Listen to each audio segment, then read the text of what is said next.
Okay, so we'll begin now. Welcome, everyone, and hello. My name is Tatiana Rojas. I am the gender specialist of the Executive Committee of HomeNet International. We are an organization that gathers around 1.3 million home-based workers across the globe. Before we begin, I would like to give the floor to our sister Laura, who will give you a few instructions about this webinar.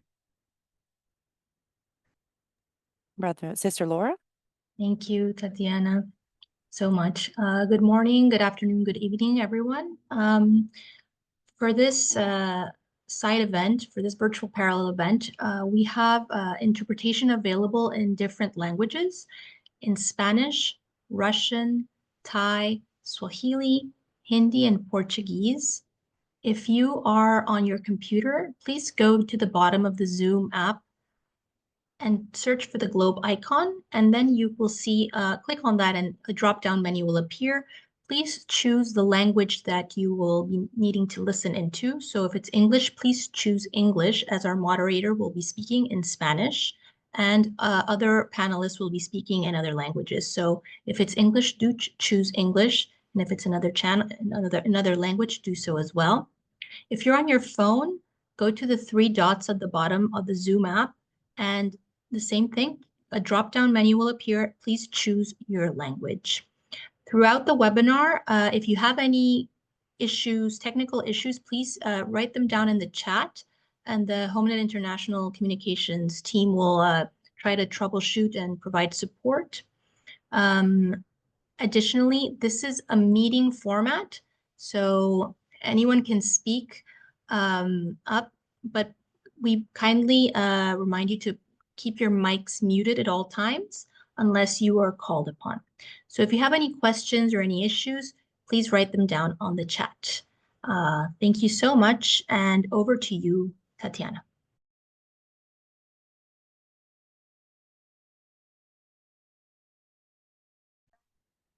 Thank you very much, Laura. First and foremost, thank you. Thank you to everybody for joining us and for being here. As I was saying, HNI, HomeNet International, is an association of women home-based workers across all 5 continents of the globe. Through our gender committee, we had decided to conduct a study through a survey answered by our own associates, which allowed us to look at ourselves and to really see ourselves, our organization. The results of the study were pretty concerning, but also very interesting. And part of this study is what we wanted to show you here during this webinar.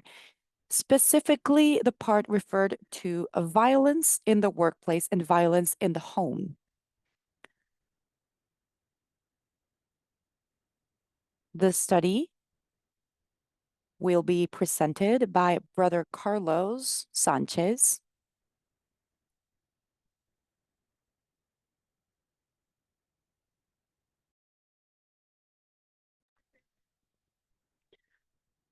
who is coordinator of Cotado ALAC for Latin America. He has many different skills. He is also a home-based worker. He works in construction and carpentry, but he also studied political science. Due to a work accident and the lack of medical attention that came after, he wasn't able to continue working as he was working before. So we are very happy to have him here because he was the one who conducted the review of the study along with the gender committee. Carlos is from Chile, and he also belongs to our organization as well as to Colatrado. Carlos, good morning. Good morning, Sister Tatiana. Good morning, brothers and sisters. I am glad to see you all here. This is not our first meeting like this one, so I'm glad. I'm very happy to be able to present to you this survey, this study that the Gender Committee of HomeKnit International has carried out.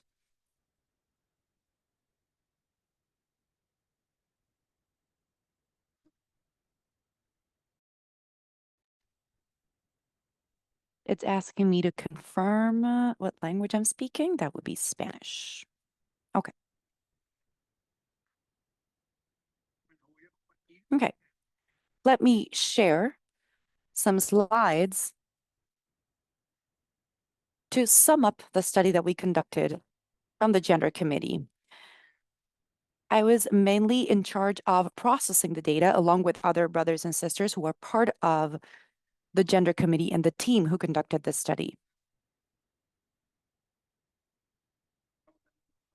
We also had the collaboration of other brothers and sisters from different teams and different areas of HNI. This is the title of this study, Non-Visible Dimensions of Home-Based Work, a study on gender and home-based work. Here you can see that the author is the HNI Gender Committee, and that the study has been processed by myself, Jennifer, Tatiana, and other brothers and sisters who have collaborated with us throughout the process. The final document is currently being edited. We have the Spanish version, which will take a few days longer because it's been hard to edit the graphs because, they've been written in one language and we need to translate them. So it's been complicated, but the process is underway.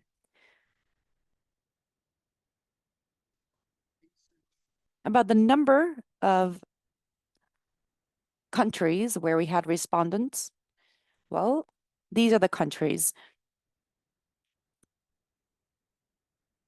We had people from around 35 countries respond to the survey, covering 5 different regions. Here you can see the distribution by region. The level of responses, of course, is not proportional to the population that it refers to. For example, you can see that in Southeast Asia,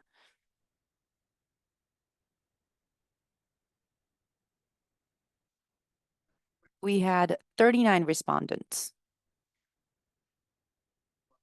And in South America, we had 50 or 51 responses. In Eastern Europe, we had 72 people respond to the survey.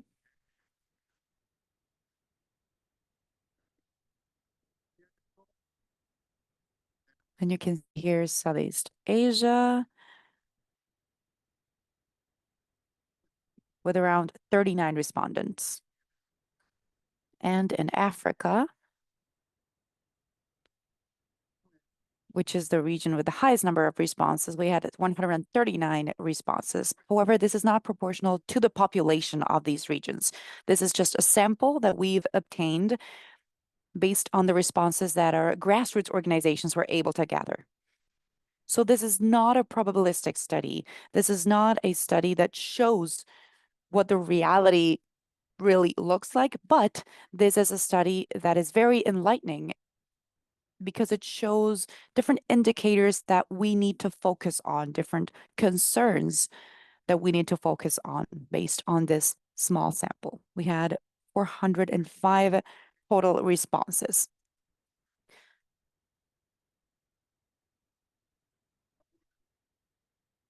As for the population that we studied, the population has a relatively high level of education.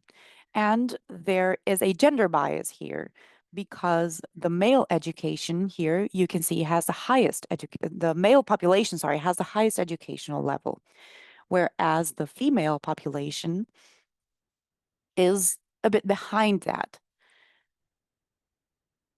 However, the female population does have important educational levels because half of the population, at least, has finished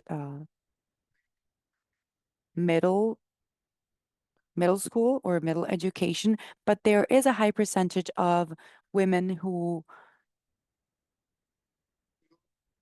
have only finished their primary education, whereas that doesn't happen amongst men. This poses the question about whether people's educational level is related to the type of job that they will be performing later in life. I think that this shows us that education will not necessarily ensure a person or guarantee that a person will be able to get the job that they want to get.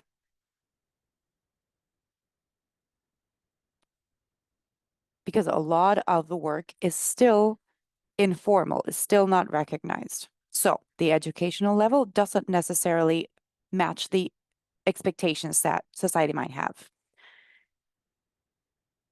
Almost 88% of the respondents are women, then 12.1% identify as men. And there was one person who identified as a transgender woman, that is 0.2%. That 0.2% was counted towards the women, since it wouldn't be representative. It wouldn't be a representative sample. So we just incorporated it into the sample of women. Okay, regarding the place of work, 81.7% of the respondents work at home. 13% work near their home, 4.2 work outside their home, and others work, or 0.7% work in other places. This means that most of HNI affiliates work at home.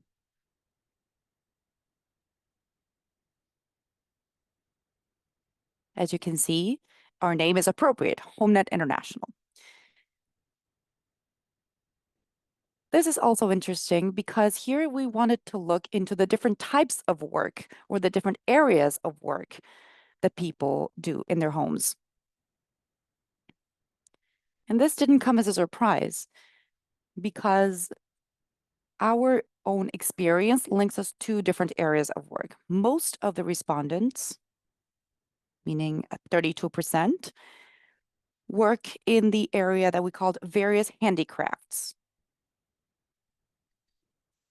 27.9% work in tailoring and sewing. 14.3% work in embroidery, knitting, and different types of textile work. And we have 7.4% working in agriculture. And then we have fewer people working in other areas. If we look at the same statistic but divided by region, we can see certain specificity depending on the region. For instance, in the case of South and Central America, we see that the main area of work is tailoring and sewing, then embroidery, knitting and crochet, and various handicrafts. In the case of Central and Eastern Africa, the three main activities are handicrafts, agriculture, and then services, followed by tailoring and sewing and food supplements.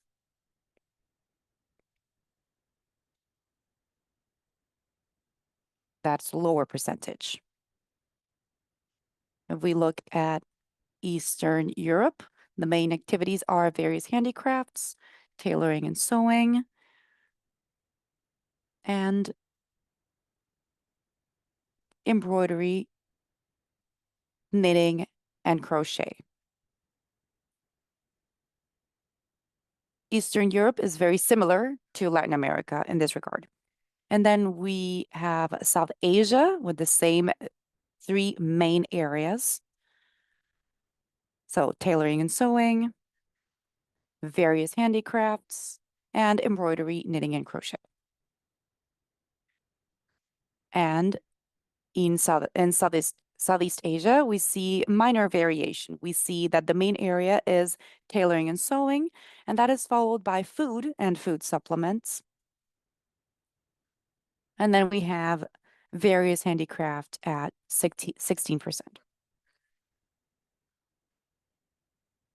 As we just saw, there are 3 or 4 areas that are crucial for home-based work, at least for this sample of 405 responses. 46.7% of home-based workers are self-employed.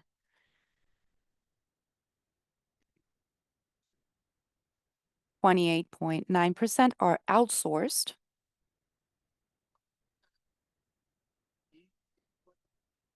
And 24.4% work in both modalities. That means they are both self-employed and outsourced or contracted. Here you can see the classification by gender of the type of work. And in general, we see that women are mostly self-employed, but we also have a high percentage of subcontracted women workers. Whereas in the case of men, we have more people. We have a smaller sample, but it's the same. There are more men who are self-employed than subcontracted. Of course, the numbers are different because of the numbers of respondents, but it's a similar proportion. And a lot of women do both types of work.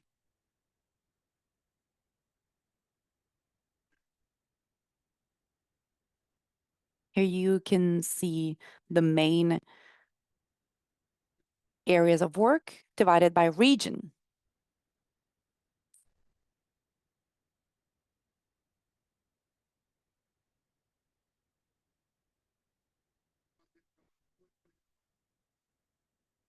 You can see that self-employed is mainly focused in Latin America, Central and South America, and also in South Asia and Africa. These are the 3 regions with the highest number or the highest incidence of self-employed workers. In the rest of the regions, the proportion is more even. In the case of embroidery and fabrics, you can see that in South Asia and Central America, those are the regions with the highest number of contracted or outsourced work. And here you can see women who are self-employed in textile work. Southeast Asia is the region with the highest number of self-employed workers in the textile area.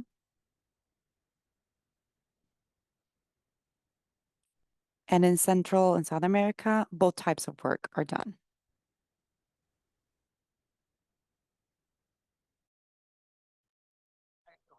We also asked about the opportunities offered by home-based work, and we were asking this by gender. For example, we were asking whether there are opportunities for men, women, or both.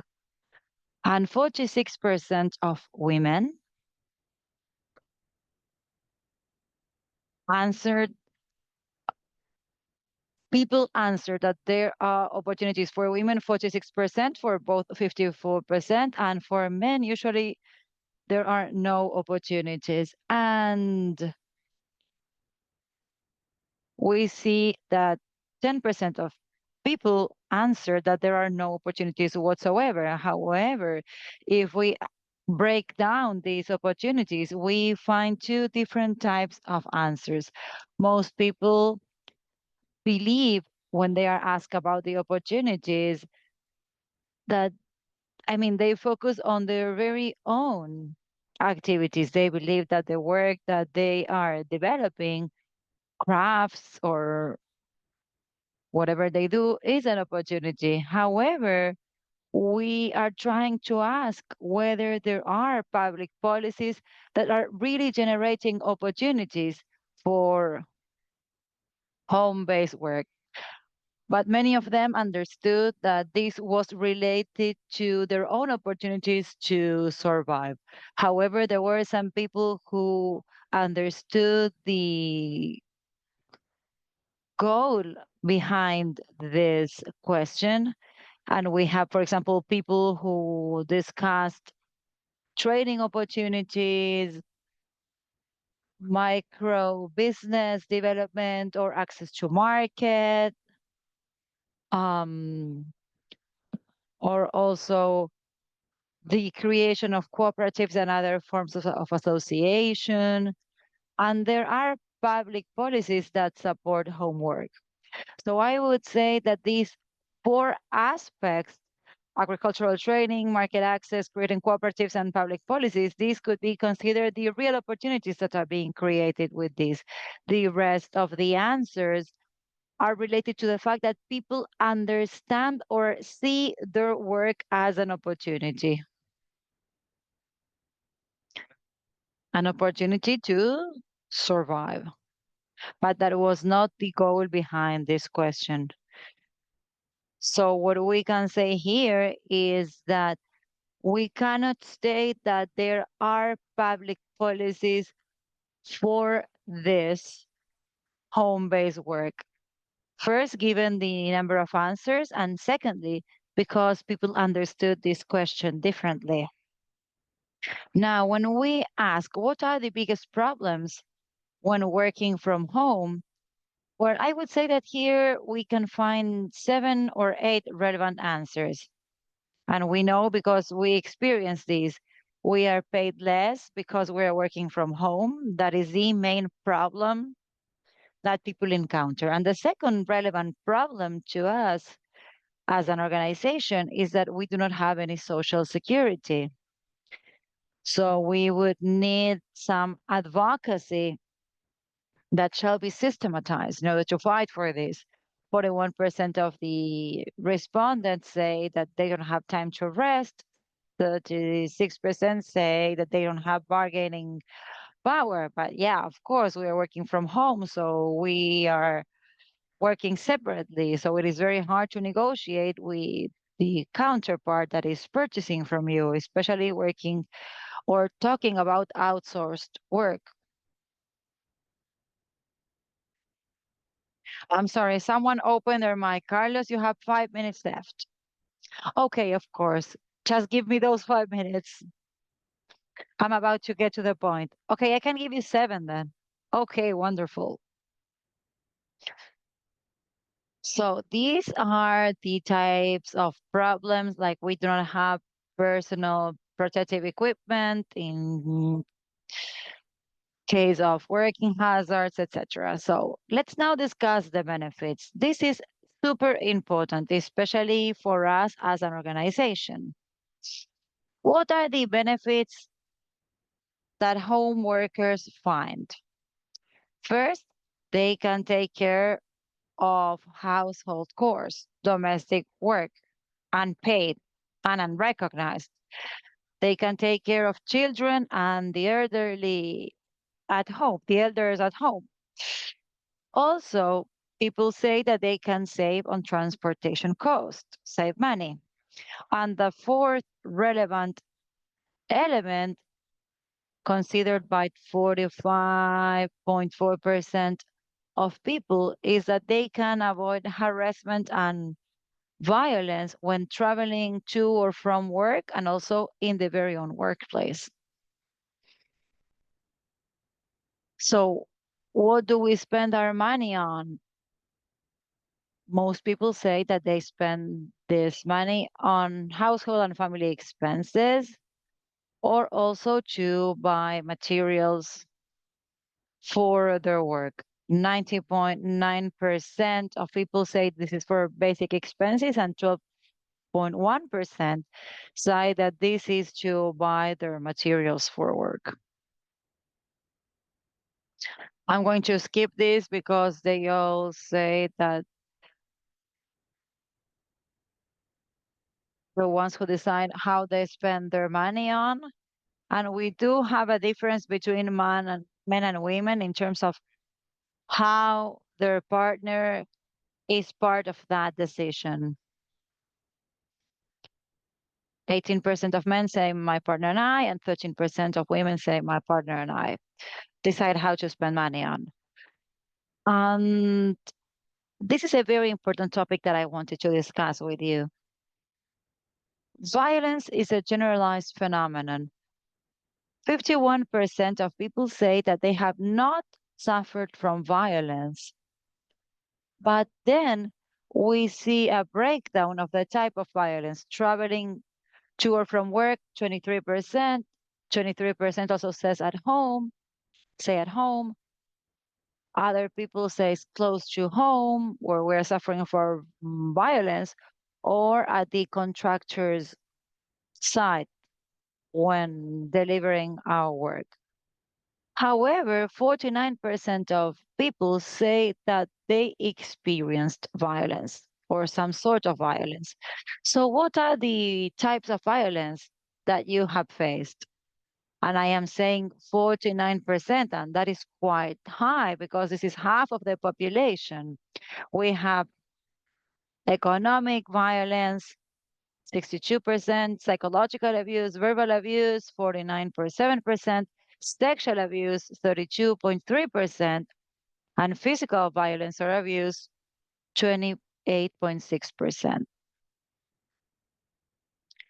So if we break this down into men and women, we will see how violence or main types of violence is economic, psychological, verbal, sexual, and physical.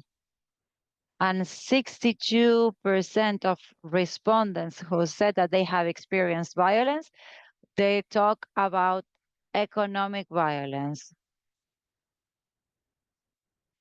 52% say psychological violence, sexual abuse or violence, 33%, and physical violence, as you've seen on the screen. When we ask them if they have asked for help, most of them say yes. But if we break this down into men and women, we see how most men have not asked for help. However, women did ask for help.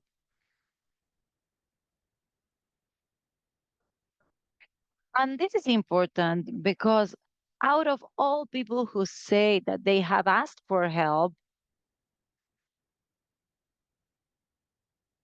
or sorry, actually 8.1% of those who said that they have experienced violence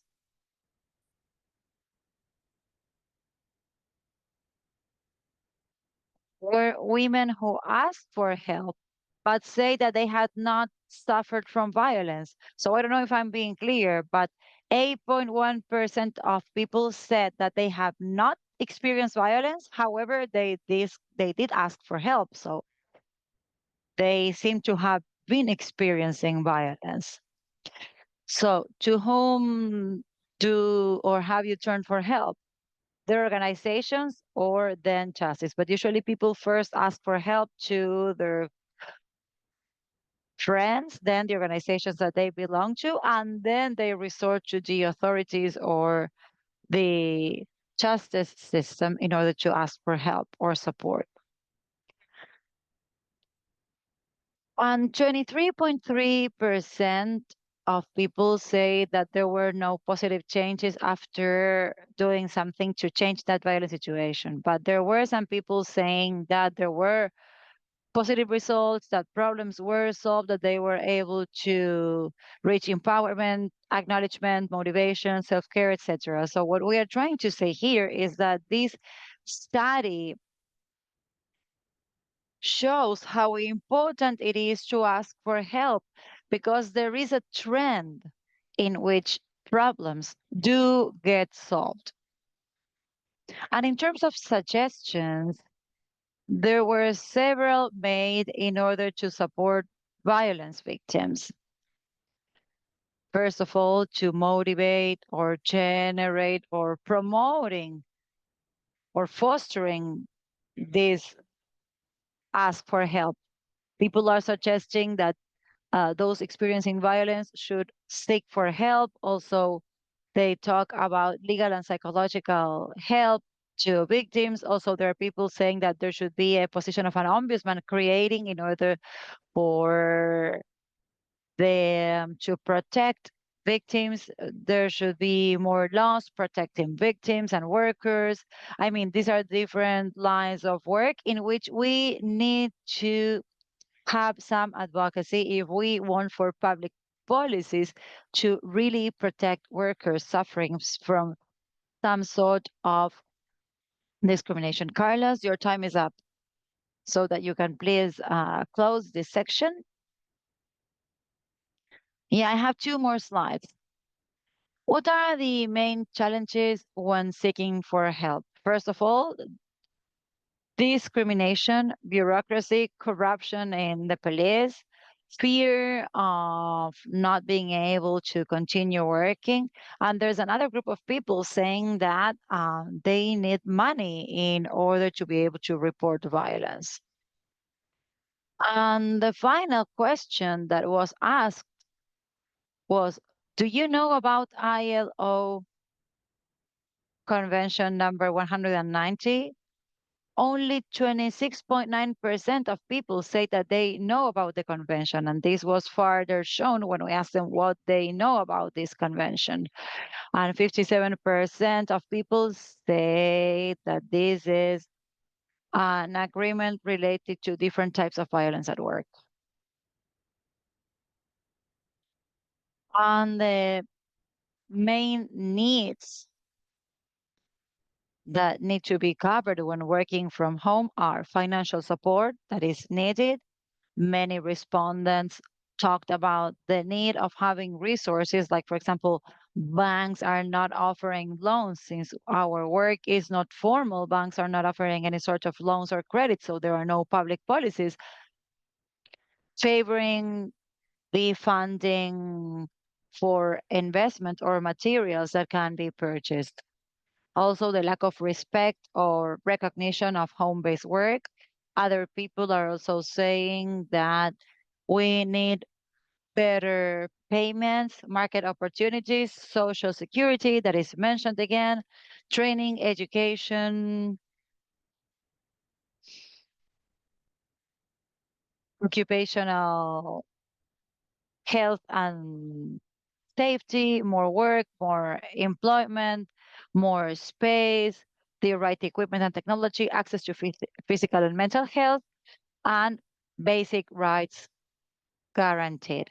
These are the main needs, and this is the end of this presentation. I didn't have enough time to discuss this thoroughly, but I hope that this was clear and I was right on time. Thank you.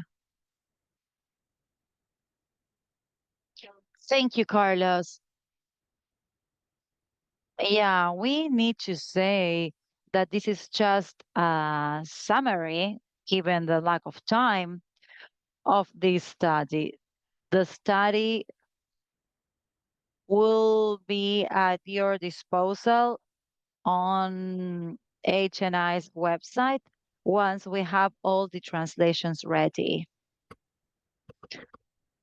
And for those who just joined, I am Tatiana Rojas. I am a member of the HNI's EXCO and the leader in the gender committee. And I am a leader of home-based workers in Chile and in Latin America. And today we are presenting the study that was conducted by HNI together with its gender committee and also with all the MBOs in order to get to know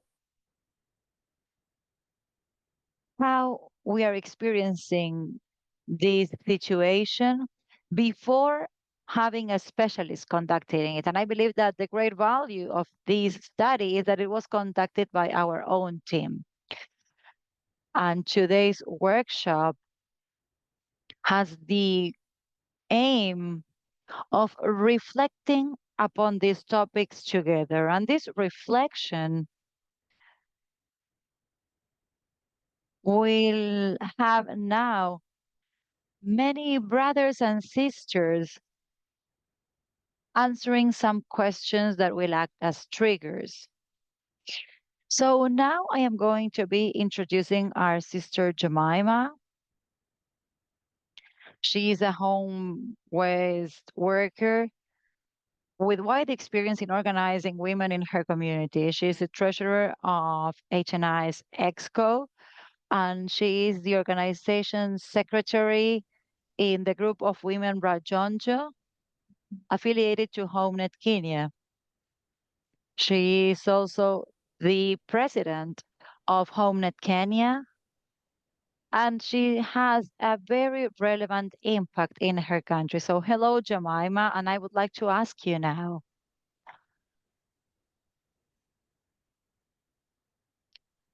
how do you experience economic violence and the unfair burden of care work? Actually, one of the findings of this study was that one of the main reasons for which women stay at home is because of all the care work. So, good morning, good evening. I don't know what time it is where you are, Sister Jemima, but welcome. Thank you for being here. I'll give you the floor now. Thank you so much. And good morning, good afternoon, and good evening to everyone. It is actually evening in Kenya at the moment. And so it's right when you say good afternoon or good evening. So home-based workers are often mostly women, and women who have taken up paid work that they can do in their homes in order to also balance care responsibilities with their need to earn an income. And the homes being our workplaces make us very isolated, make us marginalized. We are vulnerable and often associated with low earnings. That is the kind of work that we do. And therefore, there's usually little or minimal financial support that we can support our families with, and that comes in as an enabler of violence. It's a shame that violence has been normalized and normalized in all its facets. And the greatest victims or consumers of violence globally has been recorded from the statistics that has also been shared with Brother Carlos, is that they are women, and women in all their diversities. By the fact that as home-based workers, our homes are our workplaces, there are a number of problems that follow us by the fact that we work at home. And the problems usually escalate to be triggers of different forms of violence, and violence ranging from either physical, it could be sexual, it could be verbal violence, it could be domestic violence, it could be psychological violence, and the most of all is that home-based workers also experience economic violence, and at a very high percentage. The reality and the threat of violence for the millions of women who make up the informal economy is bold and can be clearly seen across the different regions, just as it was also shared in the report. A home-based worker from Pakistan once stated that fighting and violence erupts at home when, as home-based workers, we do not earn. And I strongly concur with her sentiments. And I also add that lack of independent income makes it difficult for women, and especially women home-based workers, to make their own decisions and decisions, including the ability to even leave abusive partners. Now, allow me to point out some areas in which economic violence is projected to the home-based workers. The first one is in line with the insufficient capital, or better still, we can say no financial support to the home-based workers. No one ever wants to trust a home-based worker with capital or resources to increase their stock for products.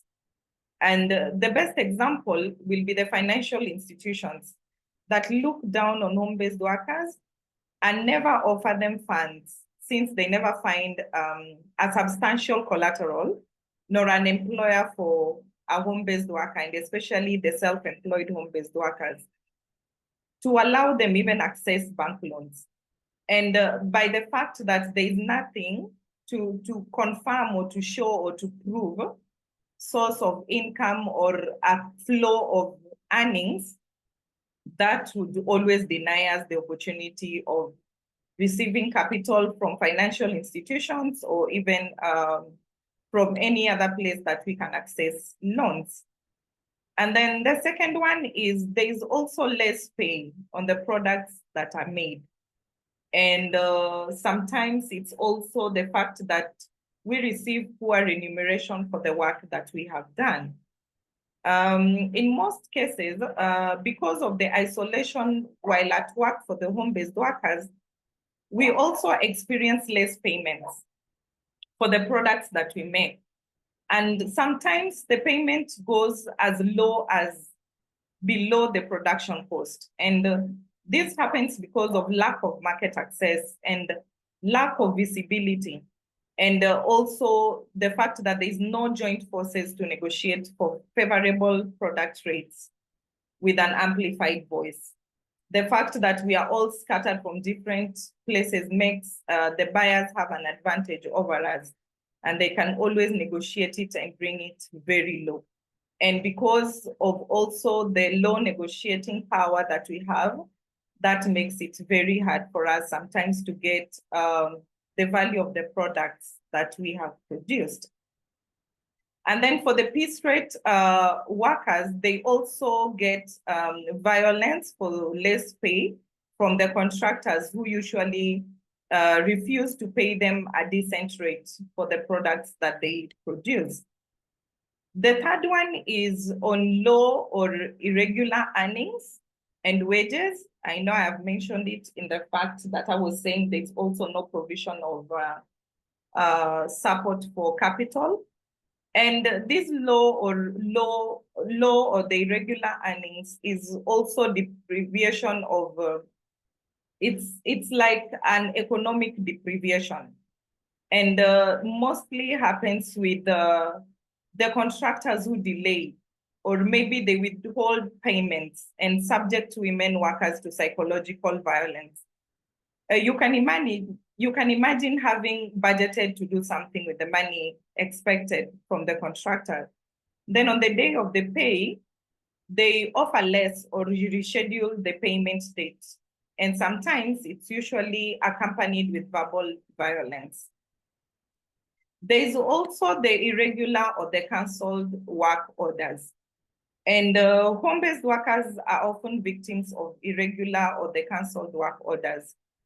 And unreliable supply of raw materials is also a problem. And the unfairly rejected goods, sometimes that the contractors would reject the goods because they feel it's not up to standard. And that sometimes is also a form of economic violence. There is also the market access. There is lack of market access. And the market access one mostly affects, I think, the home-based workers in the African region and across other regions as well. And the fact that home-based workers work at home, they are not necessarily homebound, and they have to sometimes travel to go and buy supplies and also sell or maybe deliver the goods that they have produced, and therefore they incur expenses. And due to the lack of affordable transport or maybe lack of public transport services, they usually incur a lot of cost in the process of going to either buy the raw materials or maybe deliver the goods.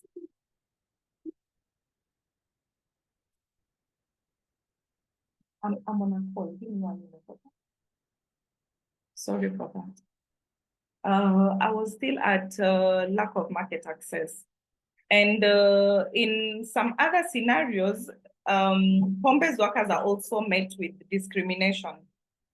And discrimination and also high cost of the stalls. The stalls are the marketing bazaars, where the organizers usually marginalize them more and never have favorable rates for them to participate at these sales, and therefore they usually end up losing on the opportunities to such markets because the rates would be very high, and since the home-based workers cannot afford, they lose out on these market spaces. And then there's also the increase in unpaid care work. And it is women, and mostly the women home-based workers, who have taken up the bulk of the excess unpaid care work. It can either be taking care of the elderly, it can be taking care of the sick, can be taking care of the young children, or maybe just general house chores. And these additional burdens have contributed to the cycle of economic hardship. Sorry?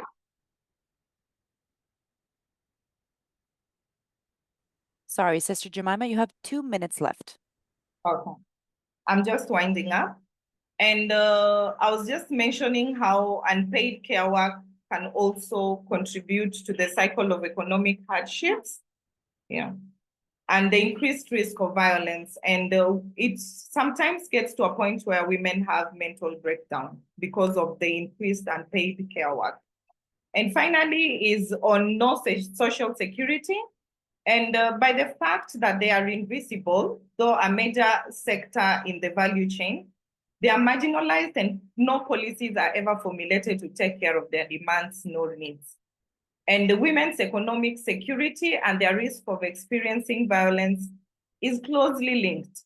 And when women have no guaranteed income, it is equal to no access to essential services, and therefore financially dependent on abusers and are unable to escape dangerous situations. As I conclude, I want to state and emphasize that home-based workers contribute significantly to the global and national economies and is an important source of employment to women. And therefore, there is need to support and ensure the economic well-being of home-based workers. Thank you.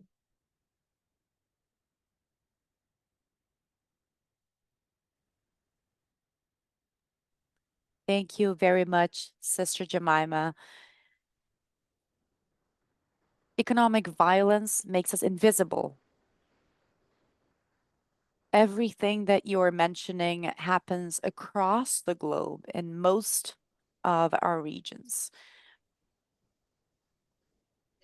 Home-based workers, especially women home-based workers, are rendered invisible a lot of the times, and this is because of violence.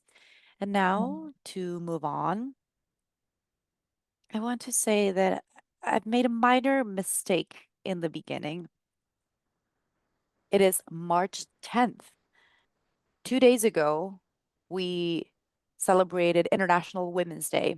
So I would like to send a huge hug and a lot of respect to our sisters out there. This is a day to pay tribute and remember those who are no longer around. They are the ones that we fight for. We fight for them, we fight for life, and we fight for joy. So a huge hug to all of our sisters out there listening to us.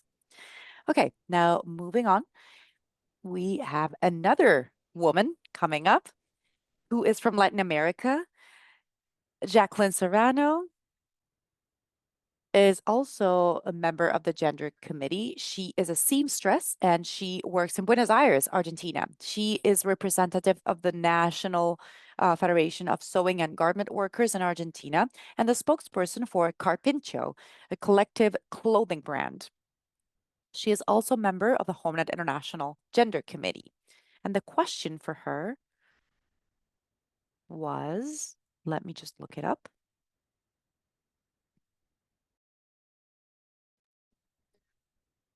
How has your organization, we see from the study that a lot of people turn to organizations as a contact to share issues of violence and ask for help. So the question is, how has your organization worked to address economic violence and violence in general? Sister Jacqueline, please go ahead. I'm not sure whether she is on the Zoom. Sister Jacqueline, are you there? Yes, I'm here. Hello, everyone, brothers and sisters, everybody. It is an honor to be here with you. I was running a few errands and I still am, but I nonetheless want to be here in order to share all of our experiences from Buenos Aires, Argentina. I want to share with you everything that we've managed through our advocacy efforts, and I want to share with you all of the programs that we managed to implement. As we always say, nobody can save themselves. We all need to fight together. Argentina is undergoing a lot of economic hardship and very hard gender policies. We understand that this has an impact specifically on informal sectors. As for gender policies, our administration has currently eliminated the Ministry for Gender and Women. And before this, I want to tell you about how we obtained our rights. We used to be home-based workers. We were seamstresses and we worked in home-based workshops, and our conditions were very precarious, were very informal. We've had sisters actually pass away, die because of these conditions, and children as well. There were fires and workshops that took people's lives. There were children working on these workshops that got their fingers cut off because of machine accidents. That was the situation before our organization started working. So then we stepped in and we started doing advocacy work. We started doing activism. We started shedding light on the fact that our people has every condition necessary in order to cut out the middlemen, those who take over 70% of the income. And we managed to conquer that. We managed to conquer social salaries, social wages. We managed to conquer the formalization of our work. Our brothers and sisters are now able to have access to retirement funds. They have access to different rights, and that was all thanks to organization. These are all victories that we have obtained, but that this new administration in Argentina has removed, has taken from us. As I was telling you, they have eliminated the Ministry of Women, Gender, and Diversity.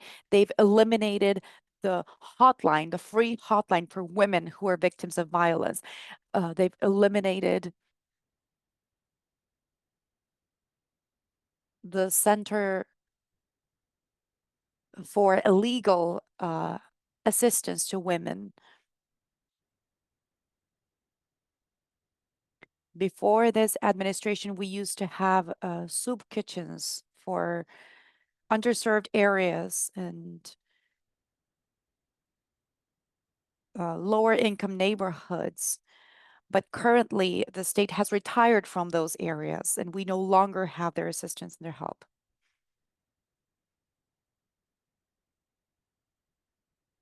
Our sisters who work hard in order to sustain those soup kitchens have to put in money from their own pockets because people still need to have a meal. Sometimes people, people who come to those soup kitchens can have only one meal a day, and we provide that meal for them. So our sisters work putting money from their own pockets in order to sustain that. And of course, as time goes by, we're receiving more and more people who need meals from those soup kitchens. Our current administration has also eliminated social assistance, social welfare for women, and programs for textile workers and for organizations.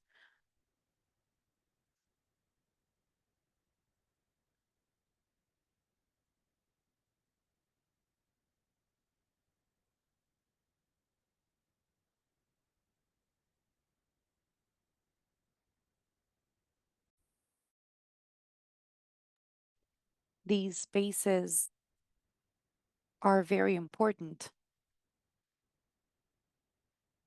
They've eliminated childcare centers that need to continue existing. Otherwise, home-based workers will have to go back to taking care of their children at home, and this would be a huge step backwards.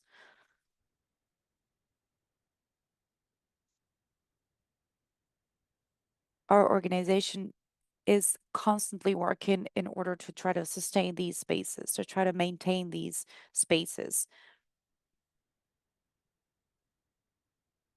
Because these spaces are crucial for parents to be able to work, to be able to have more decent work without having to conduct care work aside from their home-based work.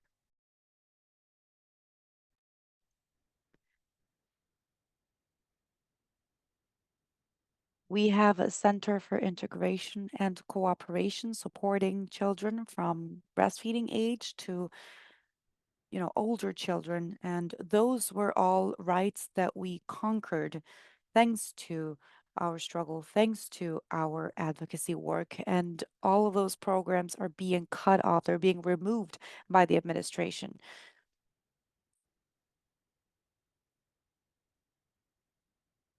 I want to call on all of my brothers and sisters to keep fighting because this situation cannot continue. It's sad to see how much we're taking steps backward. We want to continue working from our homes. We want to continue to be productive because work grounds us and gives us an income, of course. That was it from me. I just wanted to let you know about what is going on in Argentina.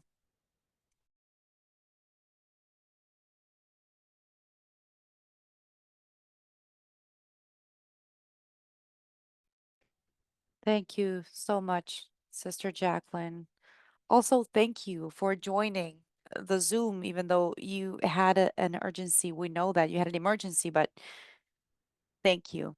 We will go over the situation in Argentina again. We see violence from the state itself under this administration. So now continuing on with our agenda, I will go ahead and introduce Brother Lee Van Son.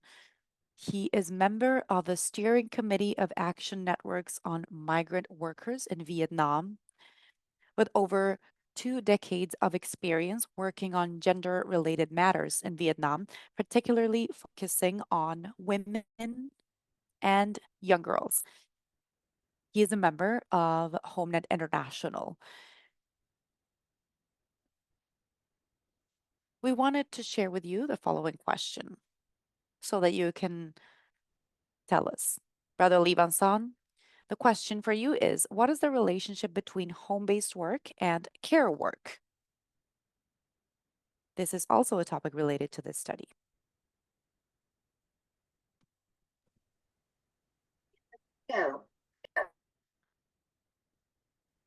You're on mute.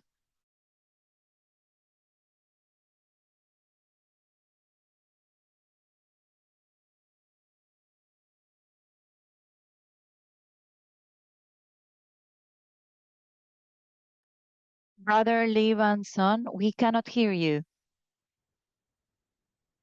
You are on mute.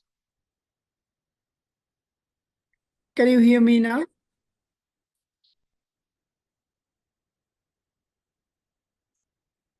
We can Hello. hear you now. Okay. You have an echo.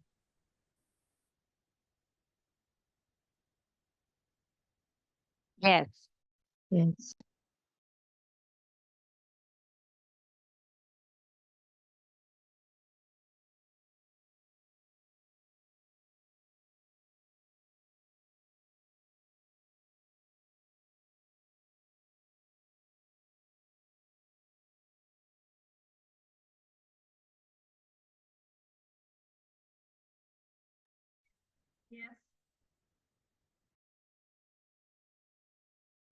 Yeah, we do see your screen.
Brother Levan, you have 3 minutes left, okay?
Thank you, Brother Levinson. Excellent presentation. I hope that you can share your slides with the gender team so that we can. I'm sorry, there's some echo. Brother Levinson, please mute your second device. It would be great for us to have your slides in order to discuss your demands in our next meeting together with Jemima's presentation. She's also in our exco, so it would be great to have that information with us soon. Also, we would like to share with you now a success case from HNI. I'm going to introduce Anicha Bakban. I hope that I'm pronouncing your name correctly. She has worked with the Autonomous Workers Organization from India, SEWA, and now she is the secretary. She leads the home-based workers leaders team, and she participates in political interventions to improve social protection for workers in the urban informal economy. Sister Anita, y- welcome.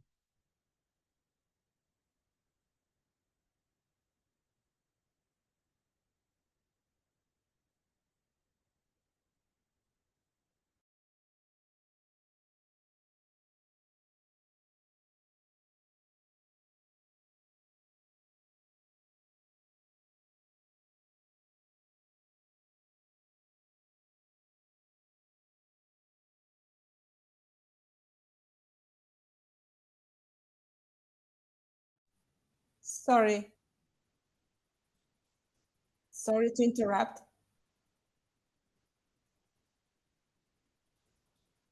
Hello. Sorry, sister. Please speak on the Hindi channel so that we can listen to the English interpreter on the English channel. Thank you. Please select Hindi. Thank you.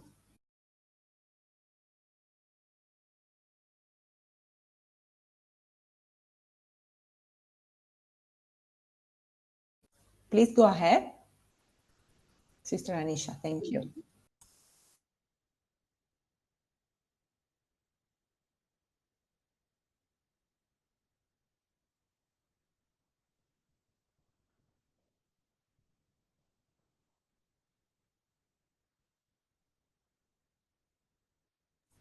Sorry.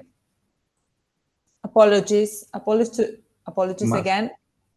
Please, one of the Hindi interpreters, go ahead and interpret into English. Thank you. Sorry for that, Sister Anisha. Please go ahead.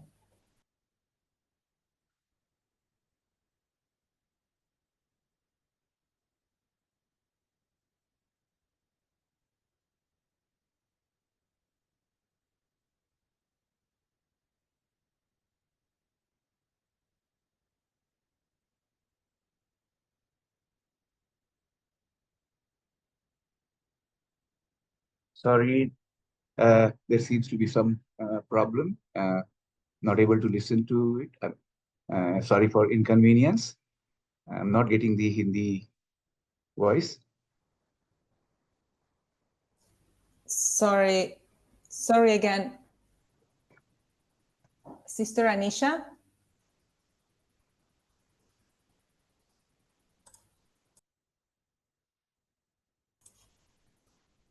Sorry, are you speaking in the Hindi channel? Please select Hindi so that the Hindi interpreters can interpret into English.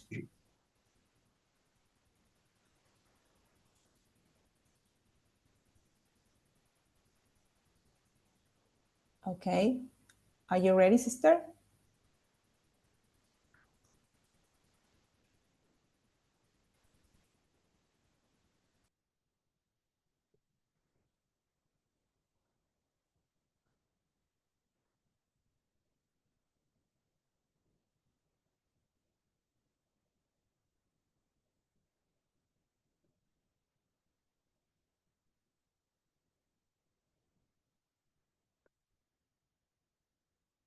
The home-based workers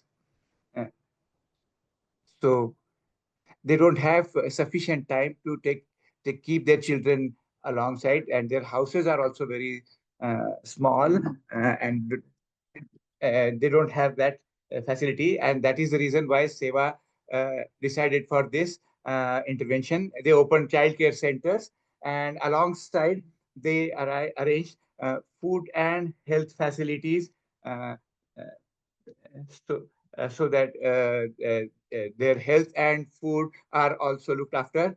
Uh, uh, in the child care, it's not restricted up to that. Once they are kept together, does not necessarily mean that the care is taken. Their education has also required to be looked out till time the child does not go to school. It has to stay in child care center. But when the child grows to school going age, Seva tries to help with the government schemes to ensure their admission in the schools, and they they get basic education is provided to them. It is ensured. Alongside, there are several children in the slums. There are no education and care is given in their houses. Their parents don't even know that what kind of vaccination they have been provided, whether it should be given or not. So even this vaccination part is also taken care of by Seva. They ensure taking them to urban health center to ensure vaccination to the children, and ensure that entire vaccination course is completed. Alongside, it is also taken care to ensure basic educational requirements.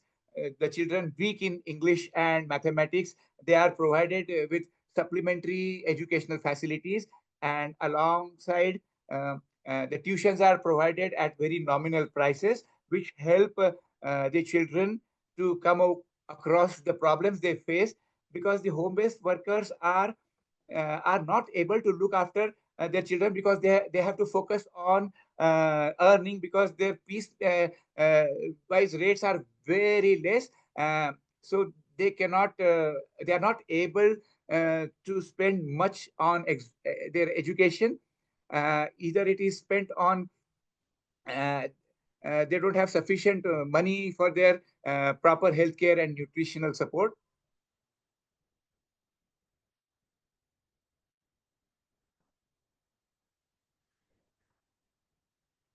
And so this is one aspect. Another initiative Seva has taken in 9 areas, 9 centers in Ahmedabad. At those centers, along with the education, the computer classes are also provided to the children, so that they can continue their work in digital sector, and they are able to upgrade their skills. Right now, what we are observing is the entire world is faced with climate shock, and it is very important to make our children aware of these issues. They should be aware that why are the climate shocks being faced, why the climate is changing. So this is another intervention by Seva. We work with the children. They are educated on climate about climate change, climate shocks. We are that awareness is also ensured to these children. The child care centers where we have very smaller children, Seva works on the malnutritional aspect of these kids. In routine way, their weight is measured, and whatever the nutritional requirement they have is provided to them routinely. And extensive work is done on their health. As far as education is considered, the education is very extensive these days, and the children get government scholarships. There are different government schemes, and which is available on digitized platform, and not everyone is aware of running that platform, so they face problem in availing those government scholarships. So the child care centers of Seva help them ensure these digitized forms of scholarship and submitted in order to get those scholarships for these children. Um, if we look the home-based workers, uh, so they face lots of problem in unpaid care, because if they have some senior member in their houses, and if that person is facing with a health problem and if they require physiotherapy, so in the same child care centers, the senior citizen or elders are provided with health care. There's a special healthcare desk for such elder persons. So Seva definitely works for children. It also takes care of home-based workers and the senior members in their family. So there are initiatives by Seva to look after all these things. Thank you very much.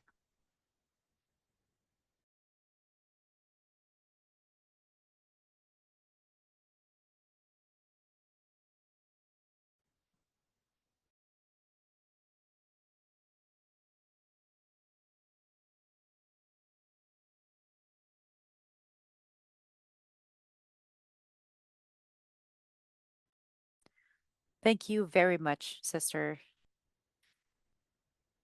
This goes to show how important it is to have strong organizations. We know that India has this organization that has extensive experience, and these are the results that we've seen. Organizations have an important role in terms of advocacy with the state, but also in terms of working with our brothers and sisters in order to provide them with the assistance they need. Now I have to show you my presentation. I've written it down so that I stick to the time limit. We have a lot of things to go over and a lot of things to analyze, so I want to be concise. That is why I will read my speech on the demands that are imposed on the care system in our sector. Brother Lee Van Son walked us through the care system and some of the proposals that exist and that we will share with you. Based on our study, we see that violence takes many shapes and forms, and there are no decent working conditions that are recognized by the state for a segment of the population that can hardly be understood as micro enterprises. We understand the lack of a care system as one of the worst forms of violence against women.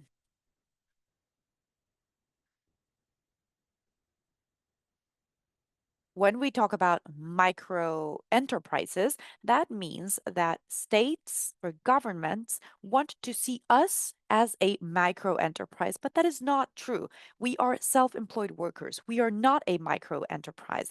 There is a huge difference because if we are seen as workers, then we will be granted the rights that we deserve as workers.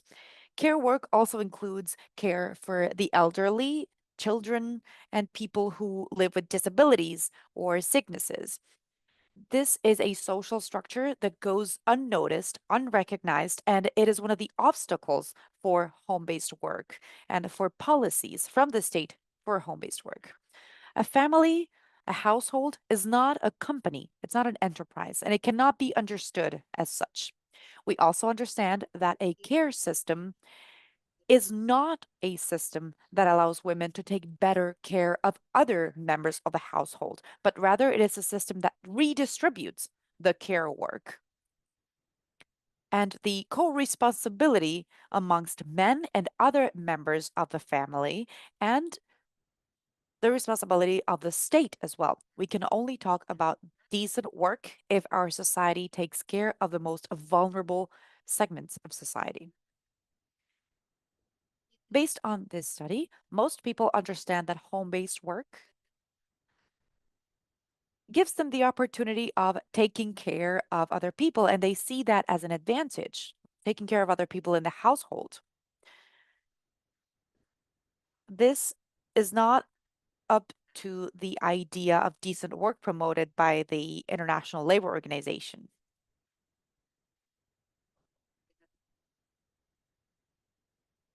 As Brother Lee Van Son was saying, the roles that have been historically attributed to women dooms us to care work, to conduct care work. Care work cannot fall on women's shoulders naturally. When care work is done outside of the home, it is recognized as a job, as a form of work. Why is this not recognized when it happens within the home? Are women forced to work or to provide care work in their home? Our challenge now is to shed light on this injustice, on this form of violence. We agree with the United Nations when they promote the 5 R's for decent work, contemplating gender equality. The first R is recognition. But we don't want our recognition to just be uh, bo- grants. We want to be recognized as workers.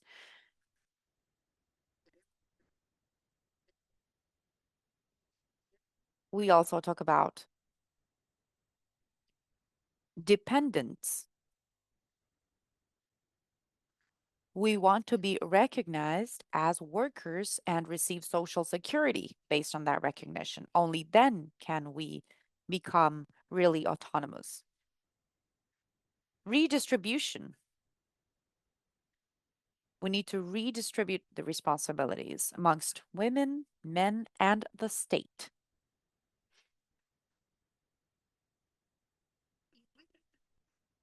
We need compensation and we need representation. And in this sense, we want to say that collective bargaining so far has not included us because we are invisible. So we want to be recognized in all social forums and all international forums as we are recognized within HomeNet International. We want to be there. We want our voice to be heard. Despite the 5 R's for decent work, and despite the fact that we do agree with the United Nations,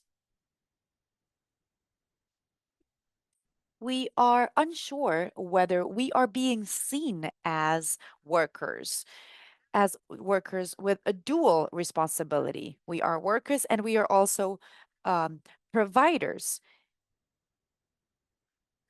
in our households because most women are also heads of household.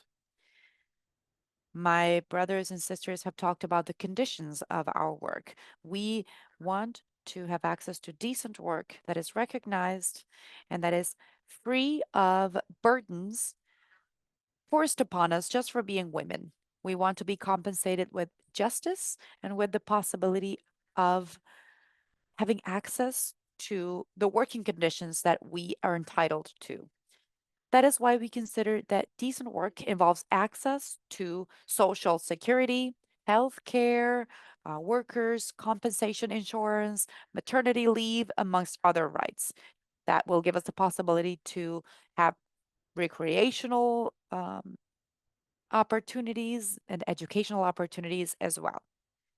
Our task from HomeNet International is to pave the way to this decent work so that we can move forward from every corner of the globe, creating alliances and synergies with other home-based workers, both men and women, convinced that work needs to be a source of emancipation and not enslavement. Brothers and sisters, I hope that we also have people here from international organizations. We want to have our voices be heard. We want to have access to Social Security.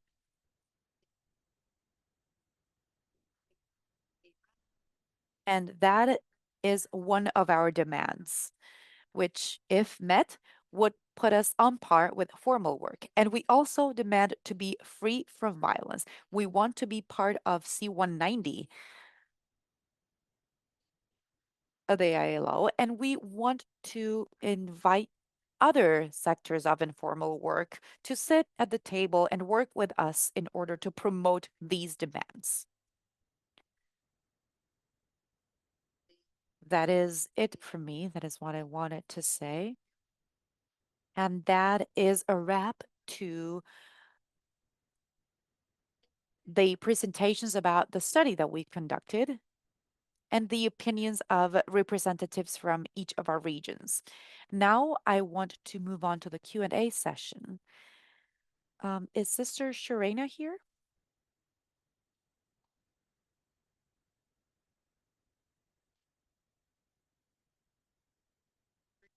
Sister Sharena, are you here? Well, then we can continue. I hope you don't get bored of me because it's my turn to go again. The idea of the Gender Committee is to have multiple interventions and multiple voices because we want to redistribute work amongst ourselves and think of ourselves as a collective. So I apologize for speaking for so long, but it's my turn again. Now let's go ahead and open up the floor for questions. I will go ahead and give the floor to Brother Carlos because we already had a question from Edwin for him. Brother Carlos? Thank you, Sister Tatiana. We have two questions here. One is addressed to you, and the other one is for me. Well, the question comes from Edwin. I was telling you about how in some regions, agriculture was one of the main activities performed. So Edwin's question has to do with that. Can we consider agricultural work as home-based work? Well, actually, we included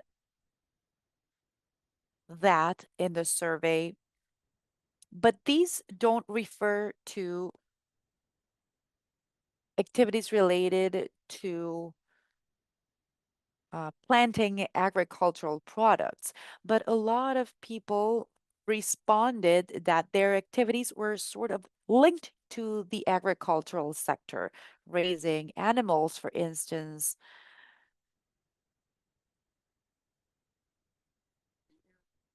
Some respondents have stated that they plant some products in their home, and those are related to the agricultural industry. For instance, they have home gardens where they plant the products that they sell, or for instance, some people said that they plant flowers in order to sell.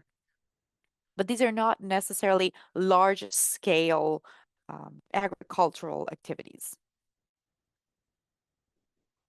These are activities that are carried out from people's homes, from people's backyards.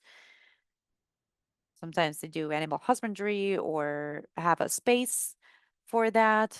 And some people also do cooperative work in this sense. So, some of the answers were related to public policies in order to support this type of home-based work. Some respondents told us that there were policies to support animal husbandry and this type of agricultural work. I just wanted to clarify this. It's not large scale agriculture, but it's rather the production and sale of small agricultural products produced in the home. And in terms of the question for Tatiana, which reads, what can we do to guarantee the exercise of these rights? That's a question for Tatiana from Maria. Is my mic on? Yeah. Okay. Well, I actually mentioned this during my intervention. First of all, we need to fine tune our demand. We need to define what are our rights. And in Latin America, as Cotradalac, and in HNI at the global level, we need to create partnerships for some of the demands that are not just our own, like the issues related to violence, care work. This is also happening to other sectors, waste pickers, street vendors. So, I mean, we need to establish partnerships in order to define something related to this key issue related to violence and the care system, which is the access to social security. That is crucial. And this is my opinion. And I know that some brothers and sisters believe that too. But I think that first of all, we need to get together and have one voice. And secondly, we need to go to international organizations and demand our own representation. We need to be everywhere. This is just the beginning for us to be able to be present at the CSW with these being broadcasted live. Well, that's wonderful. And I believe that we truly need that. We need to have conversations with others and in our own countries as well. We need to be in conversation with sister organizations, with central trade unions. We need for them to acknowledge us. And also, we need a lot of work around advocacy in our own countries with regards to the laws and systems that we are missing in order to exercise our rights. It is a long way to go, yes, but it's a nice one. It is nice to fight for our rights. And also, I feel that together we will be stronger. So I believe that this is very important. Um, we don't have much time left, but now I would like to call our sister Olive, who's the president of HNI. Okay. Well, sorry, before calling Sister Olive, oh yeah, sorry, I'm so sorry, Olive. Before that, I would like to congratulate the role of organizations after the presentation from India, but also I believe that our study shows how important it is the role for organizations among women. So we need to keep on strengthening our organizations. And also, I would like to express my solidarity with Argentina and with all of those countries where our sisters are suffering from the far right and fascist movements that are removing the rights of women, eliminating the rights of women and poor women, especially. And also, I believe that we ourselves need to start the cultural change, the redistribution of our responsibilities, political responsibilities, leadership responsibilities. We need to keep on talking about gender, as Brother Levinson mentioned. And yeah, now, Sister Olive, thank you for being here and welcome. You have the floor. Okay, first of all, my heartfelt congratulations to all of us for your presence in attending this most valuable and timely occasion. As we had just celebrated the March 8th International Women's Day, and as March as the Women's Month, we are also celebrating with the contribution of everyone in women empowerment. I would like to take this opportunity to thank all my home-based workers, sisters, and brothers, HNI affiliate, sister organization, and allies who attended today's parallel event, Our Home, Our Workplace, Women Home-Based Workers, and Workplace Violence. Special thanks to the NGO CSW 69 Forum organizing team for creating this invaluable virtual space, which allows us to amplify our voices and share our experiences with a broader audience. Expressing my warm appreciation to the HNI Gender Committee for their leadership and for coordinating this event, and to Carlos Sanchez for enlightening us with the key findings from HNI Gender and Home-Based Work Study. Also extending my gratitude to everyone who supported today's webinar, members of the HNI Executive Committee, regional coordinators, the dedicated HNI Secretariat, and the interpreters who ensured our messages reached every corner of our diverse audience. A heartfelt acknowledgement goes to our supporters who join us today. Your presence and commitment to advocating the rights and protection of home-based workers are deeply appreciated. To all the aspiring panelists who shared not just their cases and insight, but also their experiences, thank you for your invaluable contribution. As mentioned by some panelists, economic empowerment played a crucial role, not just to women's empowerment, but also to those workers in the informal economy who experience or victims of unfair labor practices, economic and gender-based violence everywhere by the authority, employers, family, and even from among peers. Likewise, it was very important discussing the unpaid care and domestic work, mostly accorded by women at home, at work, and in the community.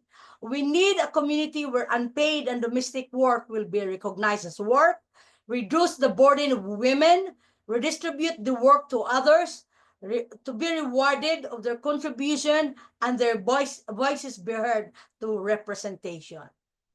As we reflect our discussion and insights shared from among us on this momentum, let us carry on this momentum activity, the sharing, the words, the inspiration forward. Together, we are a powerful force for change for the more than 260 million of these workers worldwide, the majority of whom are women. And in behalf of HomeNet International, thank you and mabuhay to all. Thank you. Tatiana, the floor is yours. Back to you.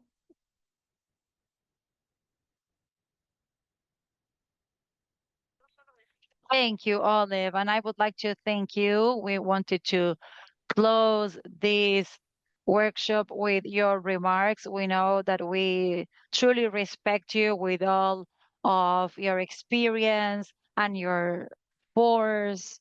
So thank you all very much, as you already thanked everyone, and thank you for guiding us in this journey. So thank you, everyone.